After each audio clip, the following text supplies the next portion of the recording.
Então, o sistema excretor, que também pode ser chamado de sistema urinário, ele tem como principal função a manutenção da homeostase corporal.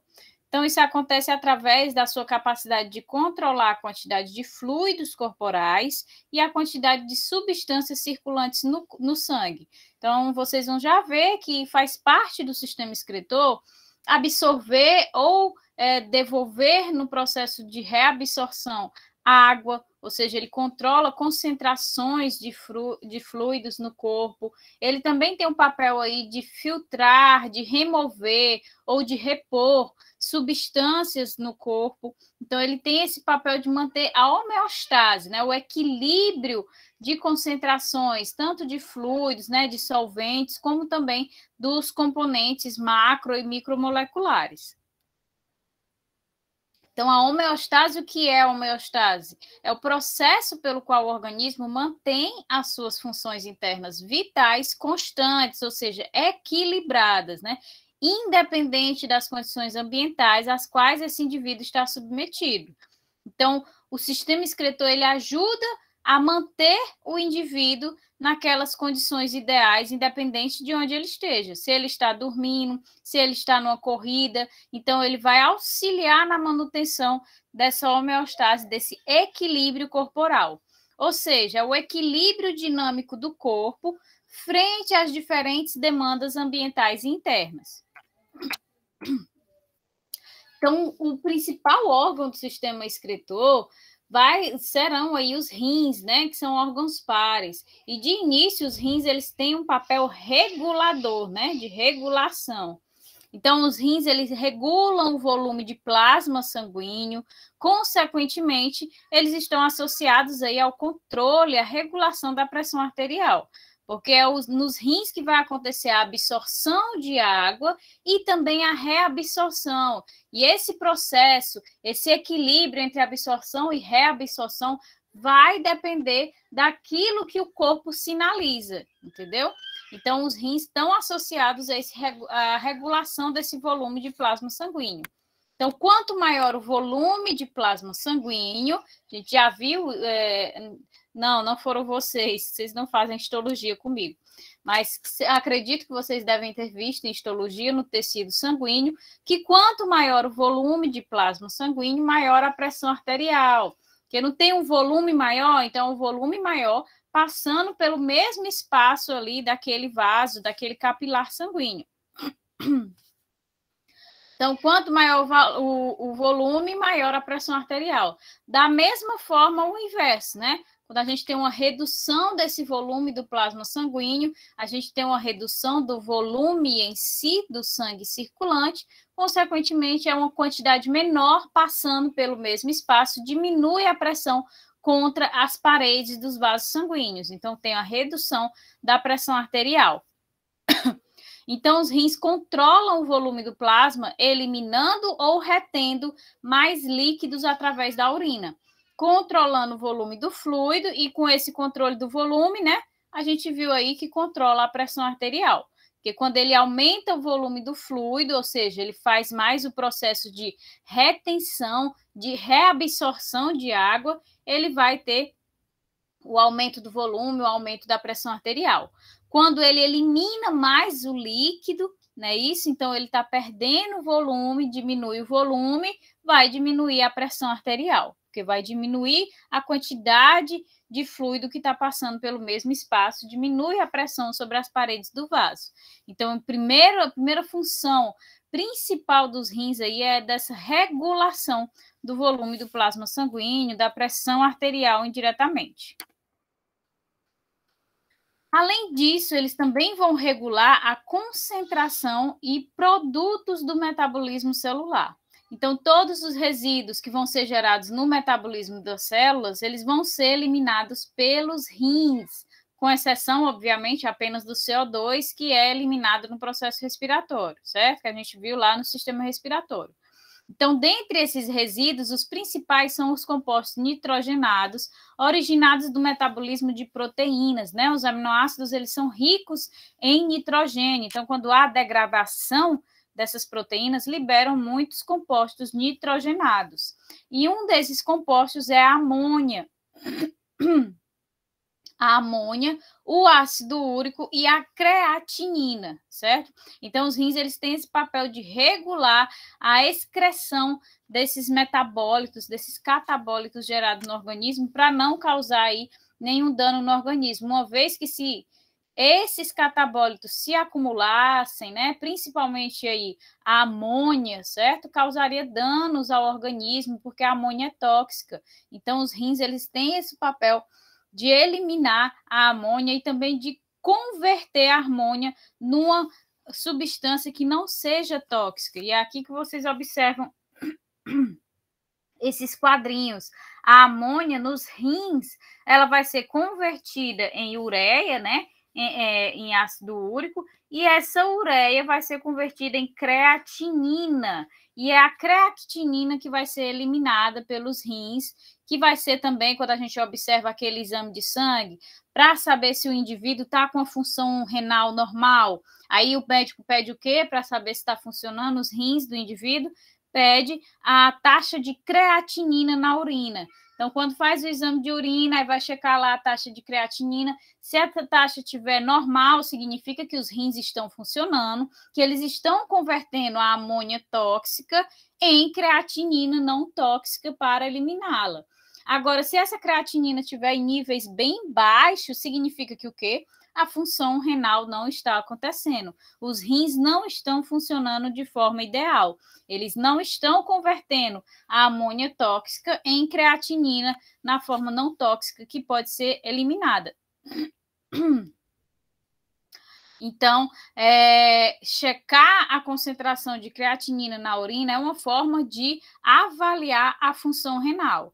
Então, regulação da pressão arterial, né, volume de plasma sanguíneo, regulação da concentração de substâncias, principalmente compostos nitrogenados, são todas funções realizadas, desempenhadas pelos rins.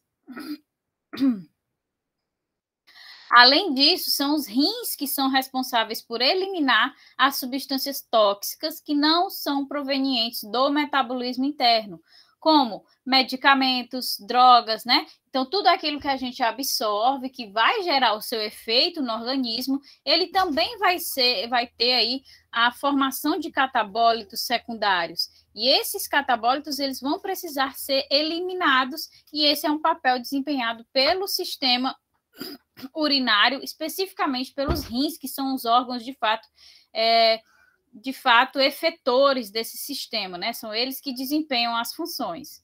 Então, eles também eliminam substâncias boas para o organismo, são substâncias que não podem estar em excesso no corpo, precisam estar numa concentração constante para não interferir na tal homeostase que a gente viu no início. Por exemplo, eletrólitos, íons, né? Principalmente ali cálcio, sódio, potássio, que estão envolvidos diretamente em transportes de membrana, que precisam estar numa concentração ideal para que as células e o corpo em si funcione de forma correta. Então, ele controla essa concentração de eletrólitos, de íons, bicarbonato. Meu Deus, o bicarbonato, né, que é a conversão do CO2 gerado no processo de respiração celular, que é convertido aí em bicarbonato, que diminui o pH do sangue, deixa o pH mais ácido. Então, o sistema excretor, especificamente os rins, eles têm esse papel de controlar essa concentração do bicarbonato, ou seja, do CO2, para que não cause modificações bruscas no pH sanguíneo. Então, ele tem esse papel, além de eliminar esses metabólitos externos, né, que a gente ingeriu de forma externa, ele também atua controlando a homeostase através do controle dessas substâncias micro e macro também. Além disso, os rins controlam o pH corporal através do equilíbrio entre a concentração dos íons H+, e os íons HCO3-, né, que estão aí relacionados com o CO2, que é o que eu já havia mencionado. Ainda é função dos rins a produção de hormônios. A gente tem associado aos rins, lá em cima, lá, as glândulazinhas suprarrenais, certo? ou seja, eles vão ter uma função endócrina também.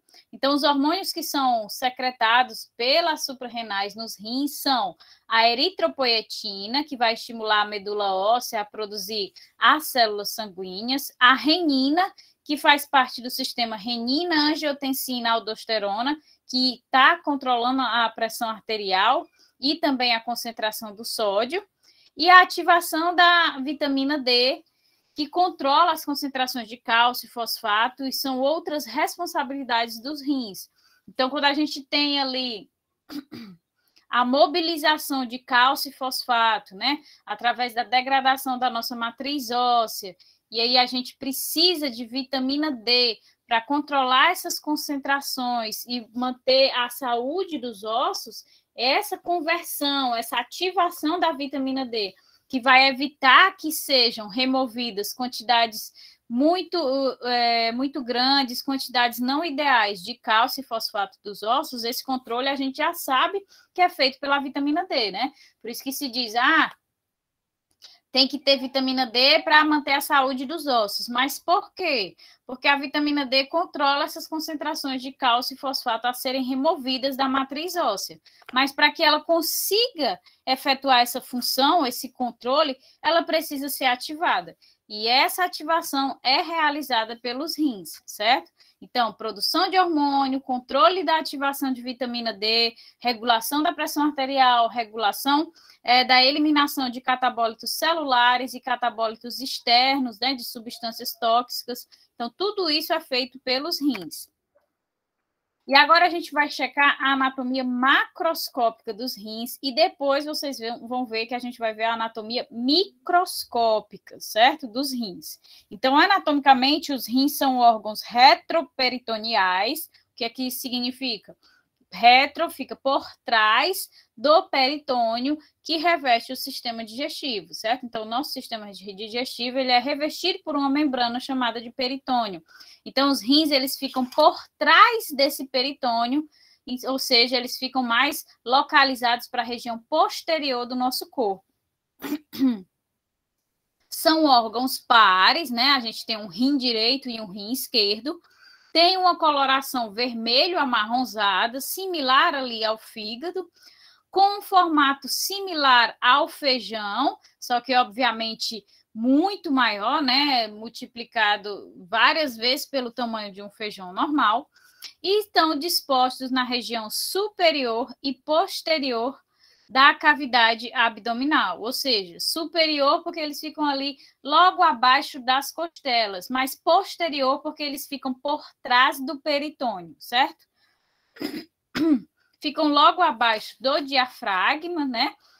E um de cada lado da coluna vertebral, protegido pelas costelas flutuantes, né? Os rins, eles são órgãos vitais também, por isso, como a gente tem observado em todos os órgãos vitais, seja encéfalo, seja a medula espinal, seja o coração, sejam os pulmões, todos os órgãos que são vitais, eles têm algum tipo de proteção óssea, né, para evitar danos neles. Então, os rins, eles são protegidos aí pelas costelas flutuantes nessa proteção mecânica.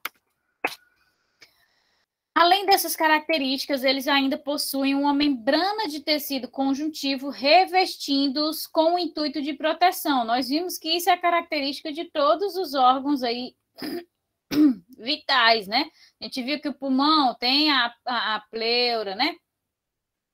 Todos os demais órgãos vão possuir uma membrana, o cérebro, né? Especificamente o encéfalo como um todo, é revestido por 3 membranas, as 3 meninges, a gente viu pia mater, aracnoide, dura mater. Então, todos esses órgãos vitais, eles têm essa forma de ser recoberto por uma membrana de tecido conjuntivo no intuito de proteger contra choques mecânicos e principalmente contra o atrito que existe no nosso próprio sistema corporal, né? O atrito entre os rins e os demais órgãos que existem ali na sua proximidade.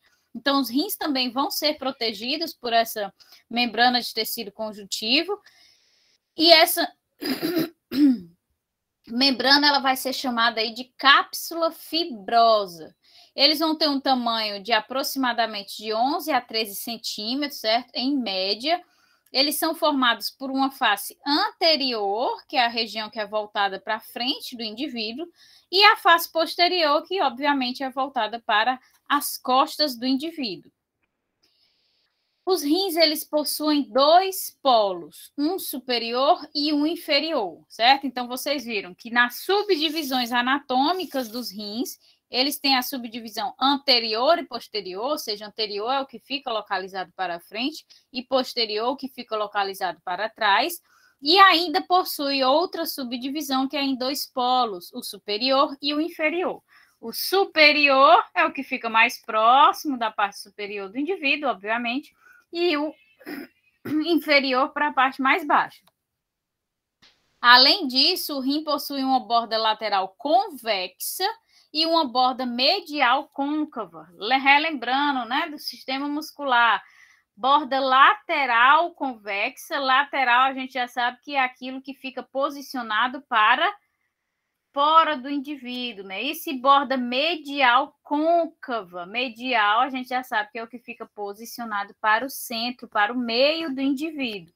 Então, lateral é o convexo, é a parte mais externa dos rins, e o côncavo é o medial, que fica posicionado no meio do indivíduo.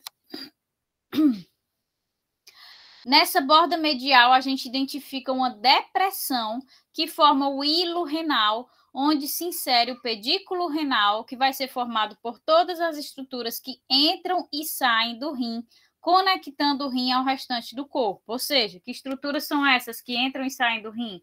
Vasos renais, vasos linfáticos e a pelve renal, certo?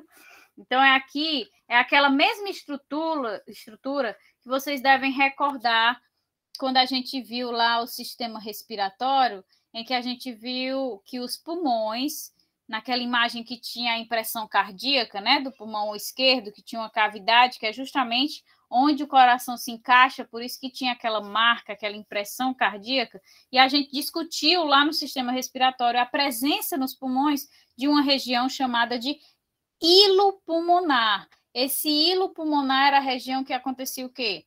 Onde entravam os vasos sanguíneos, né, nos pulmões, onde entravam os brônquios, onde penetrava tudo aquilo que era necessário para que o processo respiratório fosse realizado. Então, esse era o ponto de penetração, o hilo pulmonar. Da mesma forma que lá nos pulmões, a gente identifica aqui nos rins a presença do hilo renal. No hilo renal, a gente vai ter aí vai se inserir o pedículo renal, que em si vai ser formado pelos vasos renais, pelos vasos linfáticos, pelos vasos sanguíneos e pela pelve renal. A pelve renal, vocês vão já ver quando a gente for discutir as partes microscópicas, essa região aqui, certo? Que vai desembocar diretamente nos rins, com as outras estruturas que o formam. Então, tudo isso vai fazer parte do pedículo renal,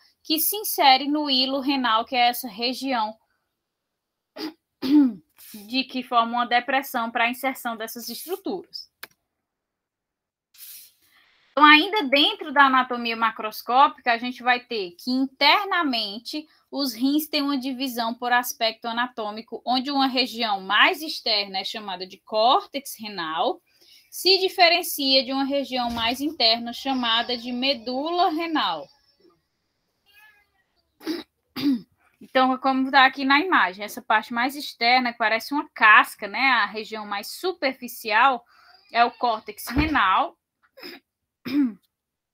E a parte mais interna, onde a gente vê essas voltinhas aqui, como na figura anterior, em que a gente vê essas cristas aqui, é a região medular, né? A região chamada de medula renal. Então, dentro da medula renal, a gente viu que o córtex é uma parte mesmo mais superficial, como se fosse uma casca, e que a gente observa que tem algumas características específicas, é dentro da parte mais interna, dentro da medula renal. Então, dentro dessa medula, existem estruturas com formatos de pirâmides, que é o que a gente estava observando, né? Essas pirâmides são as pirâmides renais. Essas pirâmides renais, elas são intercaladas por estruturas chamadas de colunas renais. As pirâmides renais se projetam no interior de uma pequena depressão chamada de cálice menor, que é onde a urina produzida desemboca. Então, a gente tem aqui, ó, que essas estruturas triangulares aqui, mais ou menos, né? Parece uma pirâmidezinha com a base mais reta. São chamadas de pirâmides renais. Essas pirâmides renais, como vocês veem, que parecem gomos aqui, elas estão separadas, né? Não estão unidas. Essa região aqui, que separa essas pirâmides renais, é chamado de colunas renais, ok? E todas as pirâmides renais, vocês estão vendo, que estão desembocando numa mesma região, que é a chamada aqui de cálice menor. Então, a gente tem essa estrutura amarronzada e quando desemboca nessa estrutura acinzentada é a região de cálice menor. Depois vocês vão ver que os cálices menores desembocam todos no maior, né? Que é o que está unificado.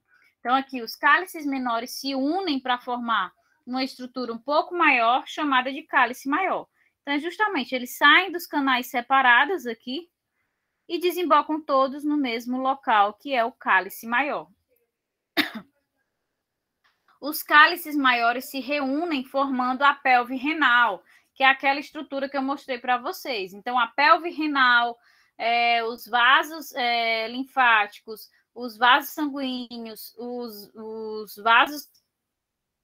vasos renais, eles vão se unir, né, para formar aí o pedículo renal que se insere dentro do hilo renal. Então, é aquela regiãozinha que a gente viu que vai entrar de fato nos rins, é a pelve renal. A pelve renal é essa estrutura aqui que vai se encontrar com o cálice maior.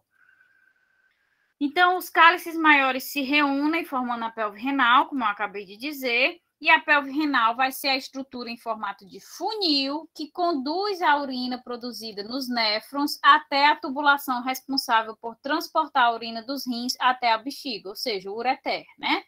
Então, quando produz a urina aqui nos néfrons, que a gente vai já ver a anatomia microscópica, passa aqui pelas pirâmides renais, cai no cálice menor, cai nos cálices maiores, se une para cair na pelve renal. A pelve renal conduz, né, que é só essa estrutura aqui, conduz para o ureter, essa urina, para que ela possa ser eliminada.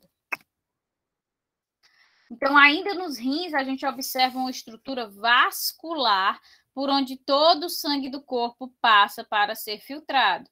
Então, a gente sabe que esses catabólitos, né, esses metabólitos, esse fluido que os rins estão envolvidos na regulação de volume, na regulação de concentração de substâncias, essa regulação é feita pela filtração do sangue, né?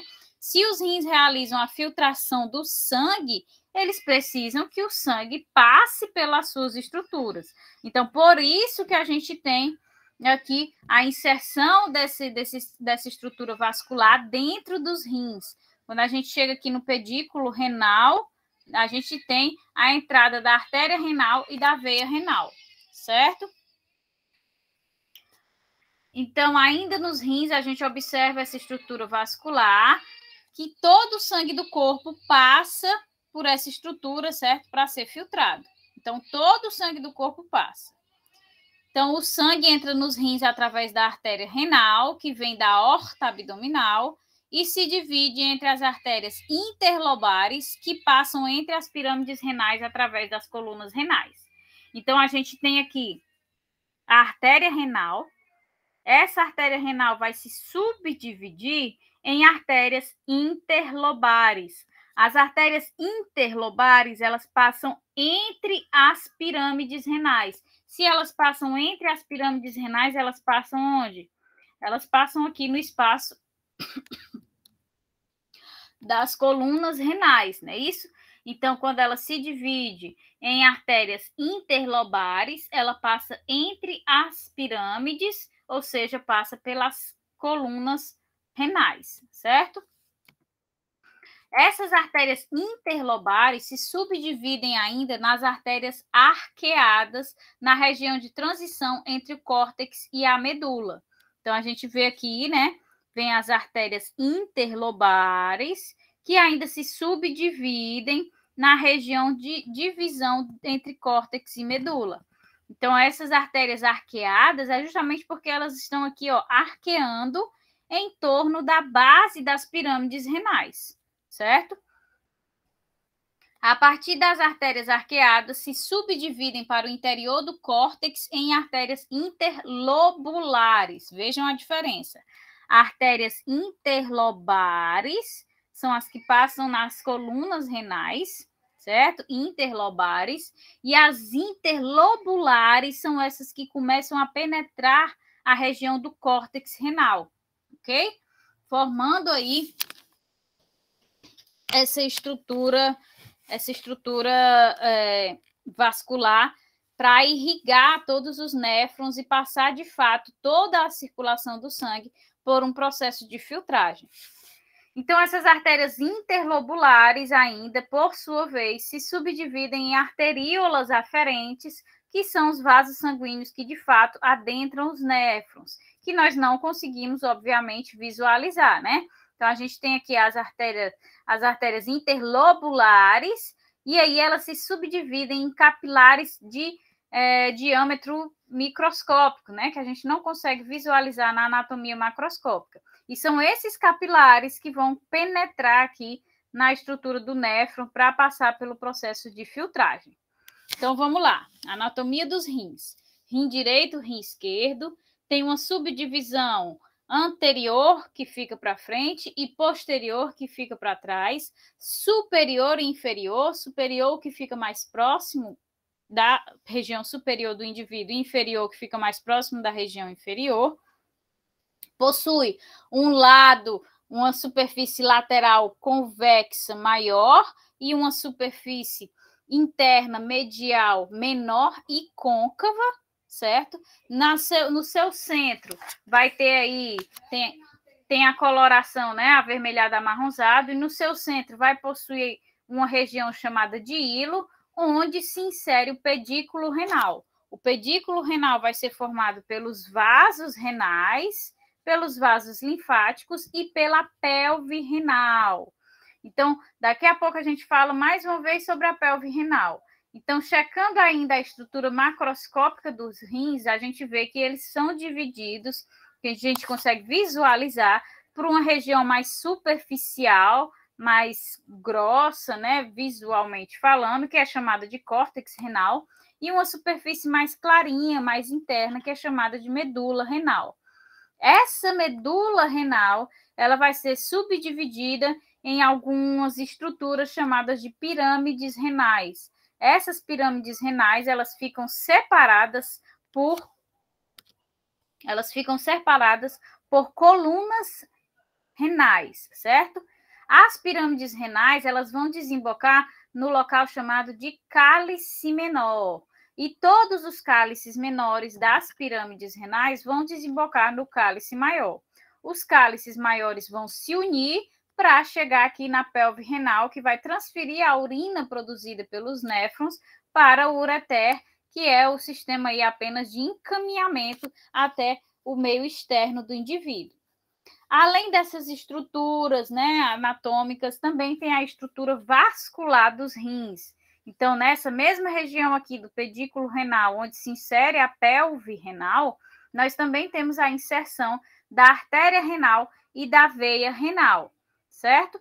Então, a artéria renal, ela penetra através do pedículo renal no rim, ela vai se subdividir em artérias interlobares que passam por entre as colunas que ficam aí entre as pirâmides renais. Depois ela se subdivide em artérias arqueadas, né, que vão ficar aqui na base dessas pirâmides renais. As artérias arqueadas ainda se subdividem em artérias interlobulares, e essas artérias interlobulares se subdividem em arteríolas aferentes, que são, de fato, quem terão contato aí com a estrutura dos néfrons. Isso vocês podem admitir a mesma estruturação vascular para o caso da veia renal, certo? Então, a gente tem, para remover a urina que foi produzida, né? A gente tem a saída aqui, para sair essa urina, esse sangue que foi filtrado, a gente tem que as veias vão sair do néfron, né? Essas veias vão formar as veias interlobulares, ok? Essas veias interlobulares vão formar as veias arqueadas. Essas veias arqueadas vão formar as veias interlobares, que passam por entre a coluna, e o conjunto, né, a união das veias interlobares vai formar a veia renal. Então, ela segue o caminho inverso, mas da mesma forma. Então, a gente tem as veias, né, capilares, que saem já toda com sangue filtrado. Essas veias vão formar as veias interlobulares. As veias interlobulares se unem para formar as veias arqueadas. As veias arqueadas se unem para formar as veias interlobares e as veias interlobares se unem para formar a veia renal, certo? Então, é a mesma coisa, né? Então, após a filtragem, né, que ocorre nos néfrons, o sangue vai fazer o caminho inverso com as veias de nomeação igual à das artérias. Então, as veias saem dos néfrons, chamadas de veias eferentes, se unem em veias interlobulares, que se unem em veias arqueadas, que vão se unir em veias interlobares e desembocam na veia renal, e esta, por sua vez, desemboca na veia cava inferior, certo? Isso, ela carreia o sangue filtrado, né? E chegamos agora, finalmente, na anatomia microscópica dos rins. Os demais órgãos, vocês vão ver que é apenas um slide, né? Porque são órgãos de condução e, no máximo, aí, armazenamento. Não tem complexidade nos demais órgãos do sistema excretor. A complexidade toda está inserida nos rins. Então, os néfrons é que são, de fato, as unidades funcionais dos rins. São eles que são os responsáveis pelas efetivas funções renais de filtração do sangue e formação da urina. Existem cerca de 1 milhão de néfrons em cada rim, certo? Então, os néfrons, eles possuem estrutura tubular, coberta por vasos sanguíneos, subdividida em duas regiões principais: o corpúsculo renal e túbulos renais cobertos de capilares, chamados de peritubulares. Então, a gente tem aqui corpúsculo renal, que é essa região em que a gente observa o glomérulo e a cápsula de Bowman, que vocês vão já ver, e o restante da estrutura tubular dos néfrons é que fica aqui recoberta por esses capilares chamados de peritubulares, que vão desembocar aí nessas estruturas no ducto coletor, certo? Então, o corpúsculo renal, ele vai ser formado por um enovelado de vasos sanguíneos, formado a partir da arteríola aferente, o glomérulo, certo? Então, o corpúsculo ainda possui uma estrutura capsular que envolve o glomérulo, que é chamada de cápsula de Bowman. Então, a gente tem aqui esse enovelado de vasos sanguíneos, né? Formado a partir do quê? Daquela arteríola aferente, que é o capilar que eu falei para vocês, que é o que de fato vai entrar em contato com os néfrons.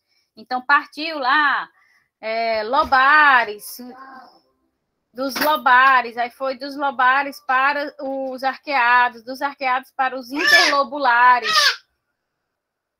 dos interlobulares é que foi convertido aí em aferentes, não é isso? Então, esses aferentes que entram em contato com o néfron.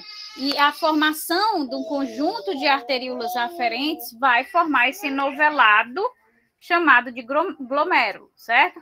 O glomérulo, ele vai ser protegido, como se fosse protegido, né? Inserido. Vai ser inserido numa estrutura chamada de cápsula de Bowman, certo? Gente, só um instante, tá?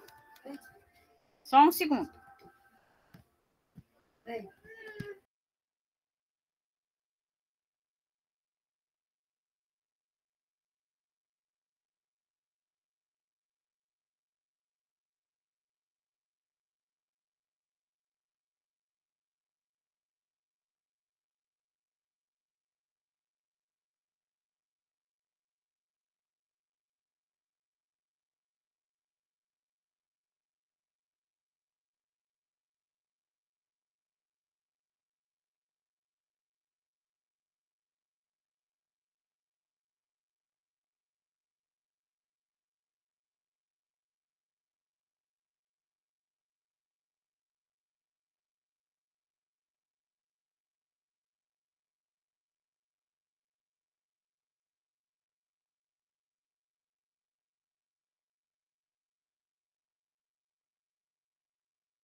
Então, o corpúsculo renal, né, que é o início aí dos néfrons, ele vai ser formado por esse enovelado de vasos sanguíneos, que é o chamado glomérulo. Esse glomérulo vai ser envolto pela cápsula de Bowman. Tchau. Beijo. E o sangue, obviamente, vai chegar ao glomérulo e vai passar para a cápsula de Bowman, e através da cápsula de Bowman vai aí passar pelo processo de filtração no restante da estrutura tubular dos néfrons. Então, vocês veem aqui, ó. A gente tem um glomérulo, a cápsula de Bowman. Então, todo o sangue que está vindo para ser filtrado vai passar para o glomérulo. Do glomérulo vai passar para a cápsula de Bowman. E da cápsula de Bowman vai para o restante da estrutura tubular do néfron, certo? Então, o sangue chega, passa aqui para o glomérulo, que é esse aglomerado aqui de capilares sanguíneos, passa para a cápsula de Bowman e aí pode percorrer o restante da estrutura tubular dos néfrons. Então, essa passagem, né, do sangue do glomérulo para a cápsula de Bowman é chamada de filtração glomerular. Então, a gente já tem a primeira fase da filtração, mas é importante que vocês não associem essa filtração realizada do sangue que passa do glomérulo para a cápsula de Bowman como a urina. A urina ela tem que passar por todos os processos na estrutura tubular do néfron para ser de fato originada. Então, esse primeiro processo aqui de filtração do sangue na região entre o glomérulo e a cápsula de Bowman, ele vai gerar o filtrado glomerular, certo? Ainda não é a urina, vai ser apenas o filtrado glomerular. O filtrado glomerular, ele vai passar, então, para a estrutura tubular. Então, primeiro ele passa pelo túbulo contorcido ou contornado proximal, depois pela parte descendente da alça de Henle e então pela parte ascendente da alça de Henle. Por fim, ele passa para o túbulo contorcido ou contornado distal, que termina quando encontra o ducto coletor da urina. Então, quando chega aqui ao ducto coletor, já é a urina de fato formada. Então, a gente tem aqui o glomérulo que passa o sangue para a cápsula de Bowman através de uma primeira filtragem, gerando o quê? O filtrado glomerular. Esse filtrado glomerular passa, então, para o túbulo contorcido proximal. Do tubo contorcido proximal vai para a alça de Henle, especificamente a alça descendente de Henle, depois para a alça ascendente de Henle, até chegar ao túbulo contorcido distal. Quando sai do tubo contorcido distal, entra aqui no ducto coletor da urina. Então, esse ducto coletor, ele recolhe a urina, que vai ser o quê? Então, vai ser o filtrado glomerular, mas todas as substâncias que foram trocadas lá no túbulo contorcido proximal, lá na alça de Henle, lá no túbulo contorcido distal, certo? Então, a urina é a conjunção, né, o conjunto do filtrado glomerular, mais as substâncias que ficam sendo aí reabsorvidas ou não lá nos túbulos dos néfrons, que vão realizar esse processo de reabsorção e também de secreção de substâncias. Então, ele vai recolher tanto a urina de um néfron, né, como de outros vários. Então, ele coleta a urina formada por diversos néfrons. E existem dois tipos de néfrons. Os mais próximos da medula, ou seja, das pirâmides da medula renal, chamados de néfrons justaglomerulares, que são mais numerosos e têm uma alça de Henle maior, e os mais próximos da parte externa do córtex, chamados de néfrons corticais. Então, a gente tem aqui, ó, um néfron cortical, que foi o último que nós falamos, ele vai ficar mais inserido, sua maior parte fica inserida no córtex renal. Então, ele tem essa estrutura menor, certo? E ele fica mais aqui na região do córtex. Enquanto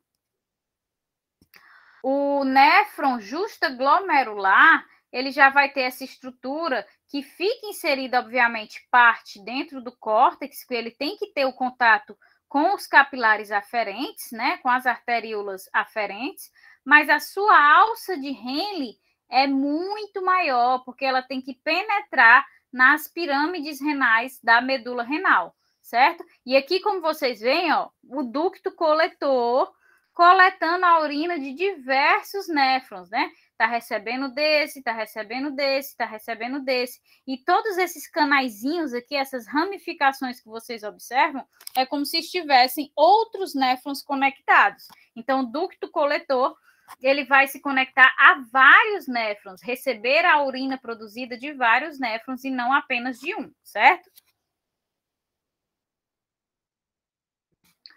Ainda na anatomia microscópica desses rins, né, as barreiras de filtração glomerular são de dentro para fora e essa barreira possui uma camada de tecido endotelial, que possui poros para a filtragem do sangue, a membrana basal, que é o glomérulo em si, e os podócitos, que são chamados também de estruturas de Bowman. Esses podócitos, eles têm a estrutura de um polvo, com uma cabeça celular e vários prolongamentos, chamados de pedicelos, que formam fendas de filtragem entre eles, certo? Então, a gente tem aqui a primeira barreira da filtragem glomerular, que acontece ali entre o aglomerado de arteríolas de capilares sanguíneos aferentes e a cápsula de Bowman, né?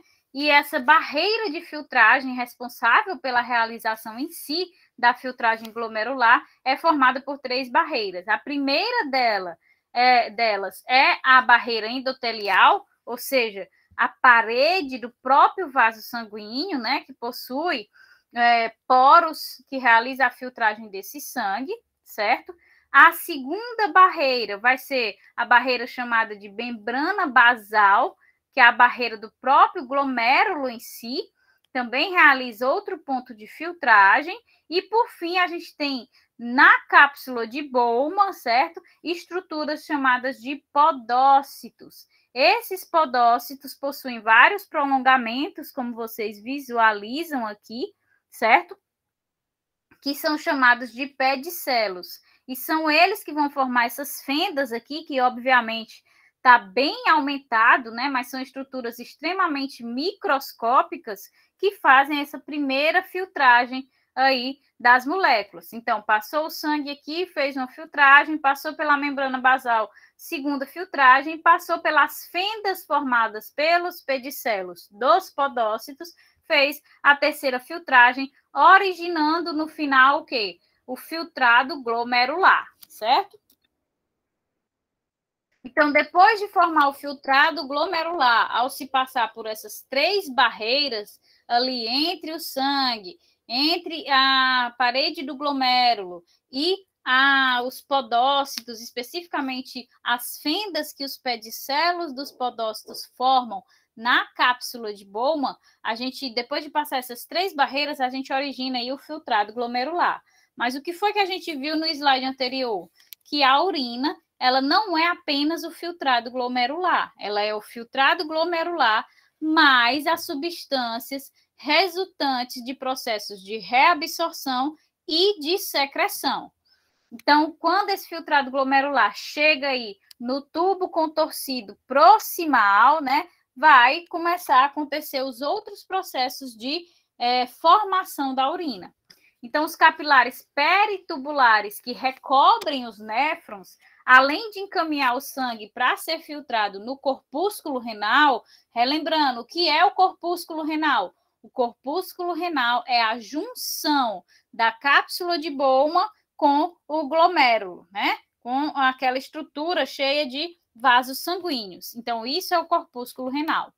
Então, além de encaminhar o sangue para ser filtrado ali, nessa primeira filtragem, pelas 3 barreiras iniciais no corpúsculo renal, também realiza uma série de trocas de substâncias com as estruturas tubulares, processo de reabsorção, substâncias que são reabsorvidas pelo sangue, né? Depois de ser filtrada, existem algumas substâncias que são absorvidas pelo sangue. O sangue todo passa pelo processo de filtragem glomerular e algumas substâncias passam, né, através dos poros, das fendas dos pedicelos, passam, mas devem ser depois reabsorvidas ali no tubo contorcido proximal, certo?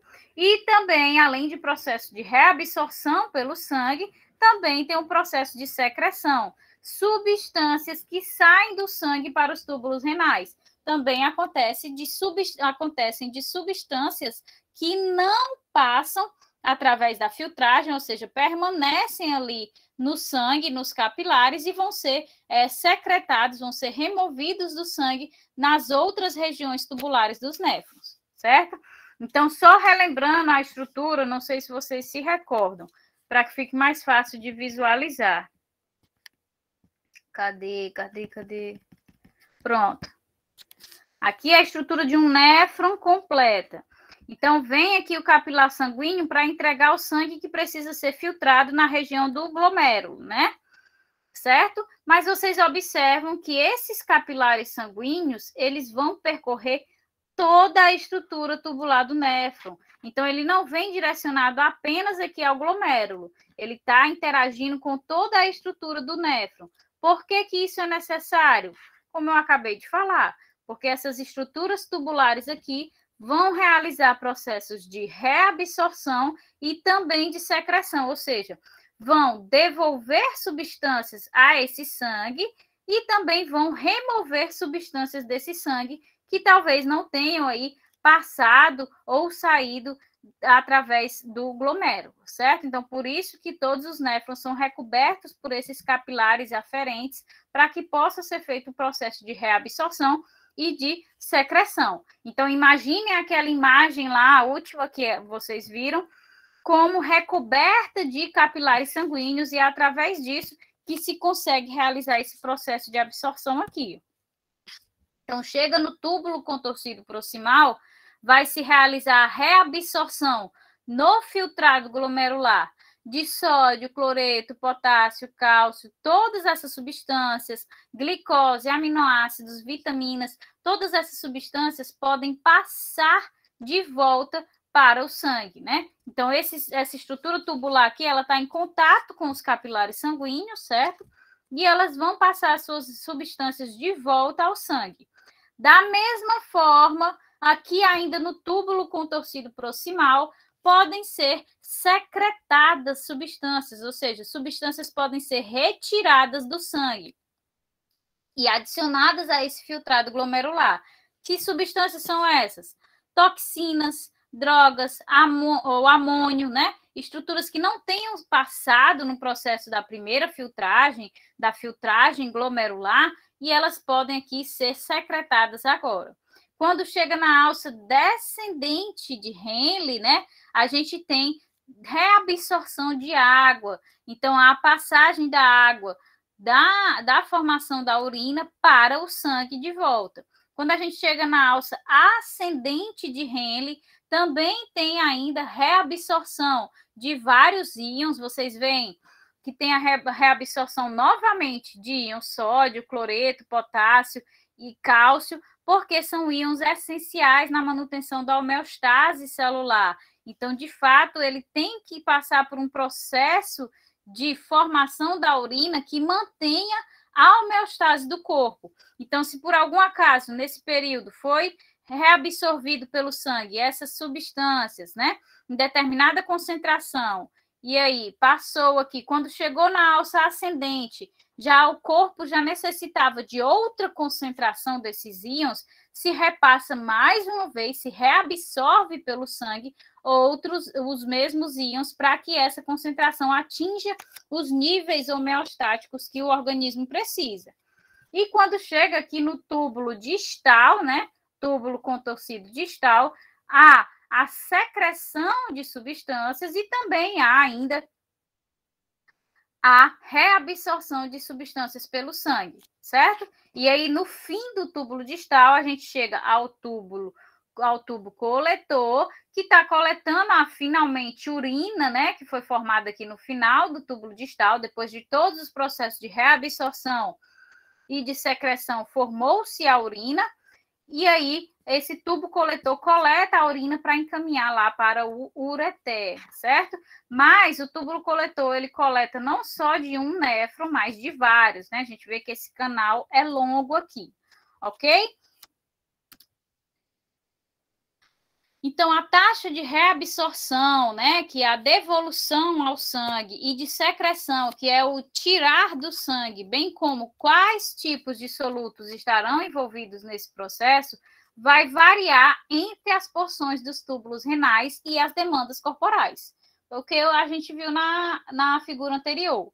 Então, a gente tem uma predominância aqui de reabsorção sanguínea desses íons e também de algumas macromoléculas, né? Glicose, aminoácido, vitaminas. Enquanto quando chega na alça ascendente, a gente reabsorve íons, mas não mais moléculas, macromoléculas. Da mesma forma, ainda no túbulo proximal, a gente tem a secreção de toxinas, de drogas. Então, tudo isso vai variar dentro da estrutura tubular do néfron. Na alça descendente é que predomina a reabsorção de água para o sangue. Então, essa é o que vai ser reabsorvido, o que vai ser secretado e as quantidades vai depender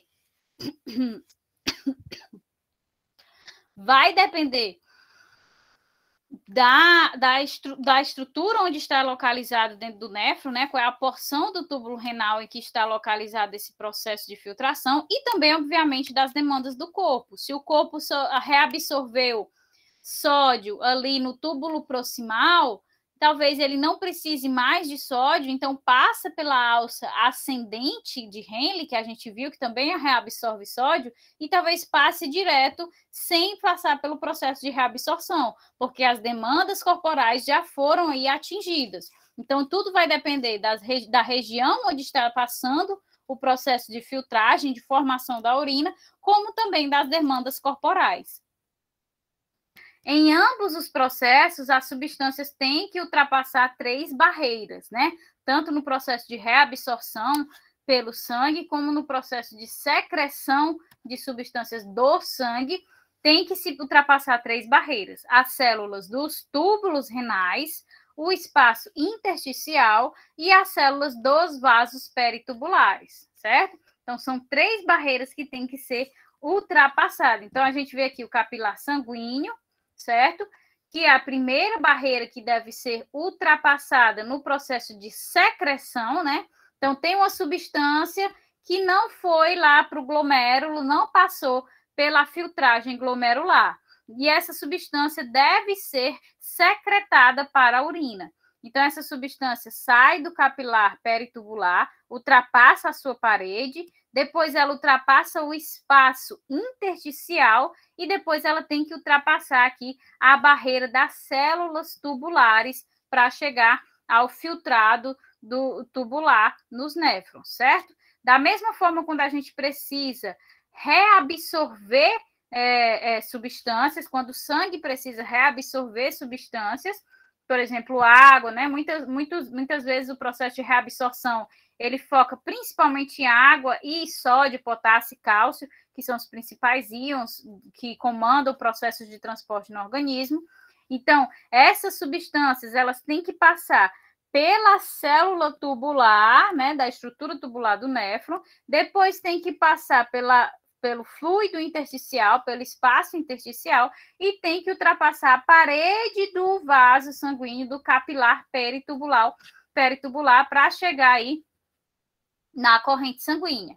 Então, independente do processo ser de secreção, ou seja, do sangue para o filtrado tubular, ou ser de reabsorção do filtrado tubular para o sangue, independente de qual vai ser o processo realizado, ele tem que ultrapassar essas 3 barreiras, né? Para que consiga realizar de fato o processo. Então, passou lá, chegou nos rins, entrou pelo pedículo renal, o sangue a ser filtrado, passou pelos néfrons, sejam os néfrons corticais, que ficam ali na região do córtex, ou sejam os néfrons justaglomerulares, que tem aquela alça de Henle maior penetrando a medula renal, vai passar pelo processo inicial de filtragem glomerular. O filtrado glomerular, então, vai percorrer o restante da estrutura tubular dos néfrons, né? Passando aí por processos de reabsorção e secreção no túbulo proximal, na alça de Henle, no túbulo distal, até formar a urina que vai ser captada pelo ducto coletor. Esse ducto coletor vai desembocar lá no pedúnculo, na pelve renal, né? E essa pelve renal é que vai encaminhar a urina para o ureter. Então, além dos rins, que desempenham, de fato, todos os processos do sistema excretor, o sistema excretor vai ser formado também pelos ureteres, né? Pela bexiga urinária e pela uretra. Então, os ureteres, ele tem apenas o papel de conduzir a urina formada nos néfrons até a bexiga urinária. Especificamente, ele conduz a urina da pelve renal para a bexiga urinária, certo? Ele vai receber a urina da pelve renal, ele não vai ter contato com os néfrons, né? Os néfrons vão encaminhar todos aquela junção até chegar no cálice menor, cálice maior, do cálice maior vai formar a pelve renal. Então, pronto, da pelve renal é que vai ter contato com o ureter e vai encaminhar a urina dos rins para a bexiga urinária. Então, a bexiga vai ser um órgão que possui uma capacidade de distensão muito grande, é um órgão extremamente elástico, certo? Por isso que ele consegue armazenar grandes volumes de urina. Isso é extremamente importante, né? Porque se a gente não tivesse essa capacidade elástica da bexiga de armazenar grandes quantidades, a filtração do sangue ela ocorre constantemente, né? Então, constantemente o indivíduo teria que ir ao banheiro, eliminar a urina se não houvesse uma capacidade de armazenamento nesse órgão. E, por fim, a uretra conduz a urina da bexiga até o meio externo do corpo, quando há sinalização para que isso aconteça, quando a bexiga está muito cheia, ok? Me digam aí se vocês conseguiram compreender. Tem muitos detalhes ali na parte da filtração e formação da urina. Apesar de que isso é mais fisiologia, certo? Não é tanto a anatomia. É importante que vocês entendam só a anatomia microscópica ali da formação dos néfrons, que tem o corpúsculo renal, que é o glomérulo mais a cápsula de Bowman, e aí vem a estrutura tubular, proximal, alça de Henle, estrutura distal e o tubo coletor. Então, essa é a estrutura anatômica microscópica que vocês têm que ter o conhecimento, certo? Vocês compreenderam?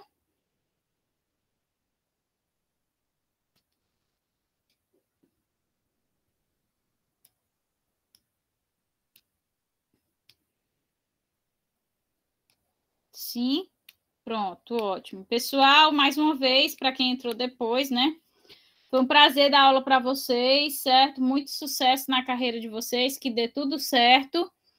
E fica faltando só esses 2 conteúdos para vocês finalizarem, então dá certinho no final do semestre, tá? Então, tudo de bom para vocês, Deus abençoe vocês e até mais, tá? Obrigada, um abraço para vocês.